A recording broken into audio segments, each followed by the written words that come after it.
The political panel all-stars up shortly, whānau. But first, this week's one-on-one in 10 with Labour Party finance spokesperson Barbara Edmonds.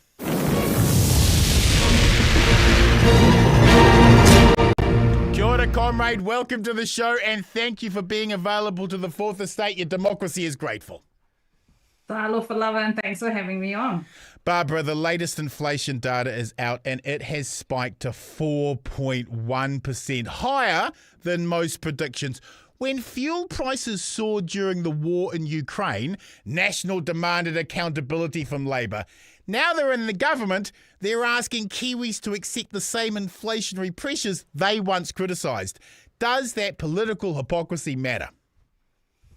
Oh, absolutely. And you hold them to the same standard that they previously held Grant Robertson.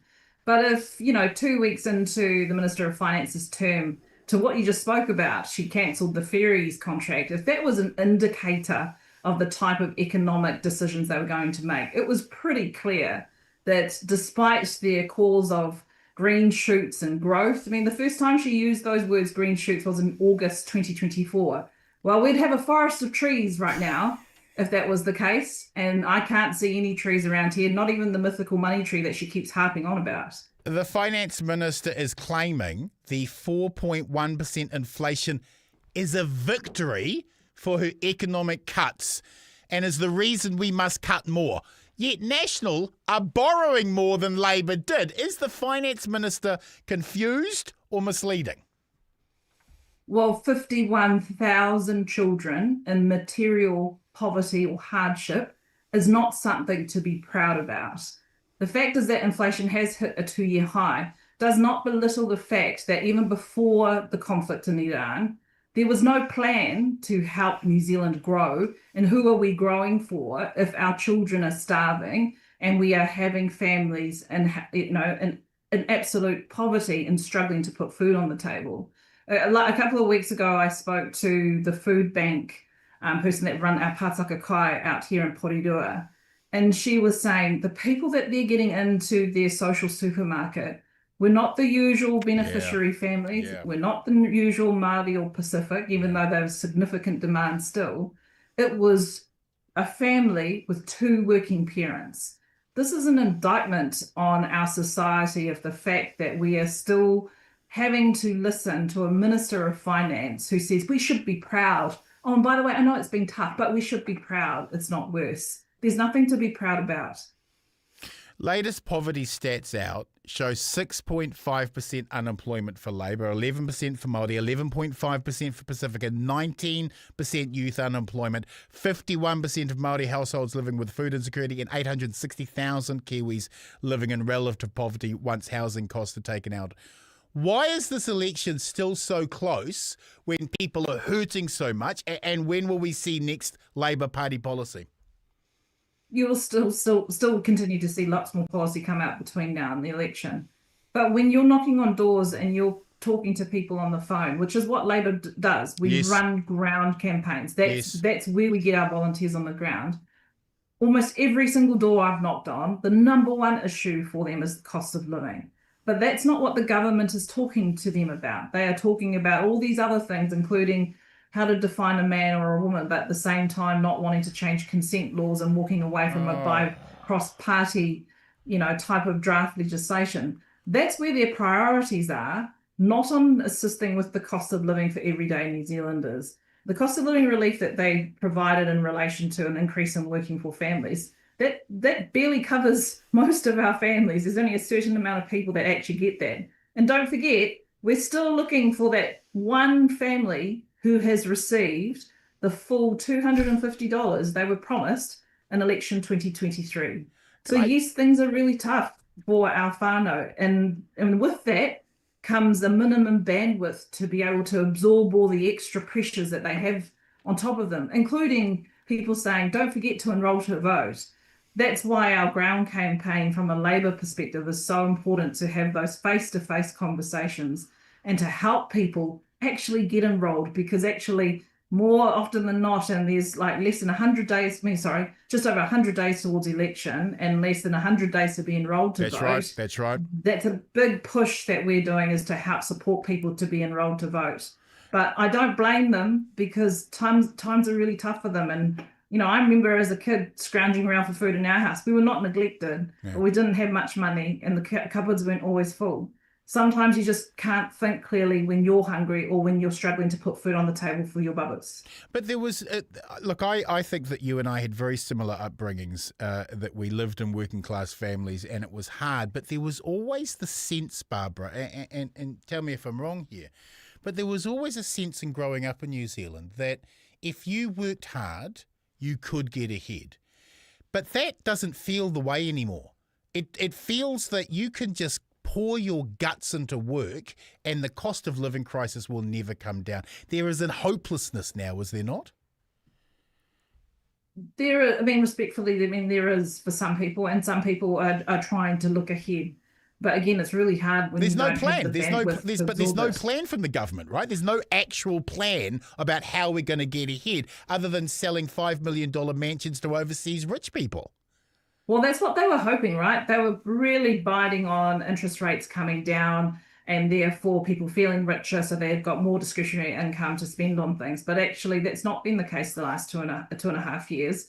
And actually now the Reserve Bank's going to have to look at these figures and think, we were predicting 3.9% inflation around this time, not 4.1%. Yes. And, there's now a sort of a growing sentiment amongst some economists that, the OCR will have to go up. I mean, they've already indicated in the last OCR summary that, things might have to go up. But actually, I don't want to be the bearer of bad news because they're going to make their own decisions for themselves as the Reserve Bank. But ultimately, behind all these numbers are people. Yeah. And if people are saying to you, we are working our butts off, we are working 2 jobs, we still can't make ends meet, government has a role to play. And that's where transfers and helping, for example, not just leaving the minimum wage at where they've decided to leave it, which is less than inflation. None of that helps people with their wages and salary. And that's a big part of this. It's not just around inflation, it's just the fact that their wage growth has been almost stagnant. Let's talk about the market is predicting 2 more OCR rate rises before the end of the year. And the OECD recently put out our wage growth as one of the lowest in the OECD. What can a Labour-led government do to help people immediately and in the long term if you have the privilege of being elected in November? So you would have heard from us very in the last couple of months, very practical measures to help with the cost of living. Yes. So for example, the $20 public transport fare cap. I met a student last week that would save her $40 a week because it cost her $12 to get into uni every day. And for commuters, cervical screening, maternity scans. Yes, let's be clear also for commuters, that bus fare for people who are weekly commuting in and out of Auckland, who are currently spending $50 a week, that's $120 a month in those commuters' pockets. That is real money that they can spend on real bills. Yeah, real money in your pocket. Yeah. But therefore you've got a bit more money to spend on other things. It's not that difficult. But the fact is the government promised they were going to make things better, but 2.5 years, we're now at inflation hitting a 2-year high. That's on them, and they need to stop blaming Trump because people are getting sick of the excuses. What do you think of the Green Party bill to automatically enrol every worker into a union? ACT call it communism, I call it I wish. Yes, I haven't actually looked at how that particular bill looks like, and I can understand why they want everybody to be unionised. We'll come out with our own policy, obviously, in due course, as every Labour politician says, if we haven't got yet a policy out on that sort of stuff. But ultimately, there's a reason why we want to encourage union membership, right? Yes. It's around that collective bargaining. It's a silver There's other bullet. ways in which you can support collective bargaining without Yes. having compulsory unionism. And which is some of it, which this government has actually removed under their last employment bill. That's right. I just need to get a quick comment from you. The wonderful Damien O'Connor, who we love, who's a stalwart of the Labour Party, has come out and called the gerrymandering around the election when people can enrol. He's called it absolute bullshit and evil. I'm with him on this. I think he's absolutely right to call it bullshit and evil. Those decisions to disenfranchise 400,000 voters by moving when you can enrol, we know from the specials that at least 80% of those votes generally go to the left. This government has tried to set up a situation where they're effectively going to steal the election, aren't they? Well, we know who benefits from those changes to Rich the people. enrollment rules. You know, and Damien has a beautiful way with words that he can get away with that I couldn't. But ultimately, that's why the ground campaign is so important for the Labor Party. It is that face-to-face. You know, I'm carrying the enrolment forms. I'm helping people sign them up. We can even accept them as MP officers. Your MP officers can actually do that. That's apolitical. Wow. Awesome. Yeah. So we've always had enrolment forms on our table in our Porirua office. But ultimately, New Zealanders, we have to give them a reason to vote, because even if we enroll them, you know, one of the things that young people in particular, particularly like even some of my young cousins who are Pacific, will say to me is, well, what's the point?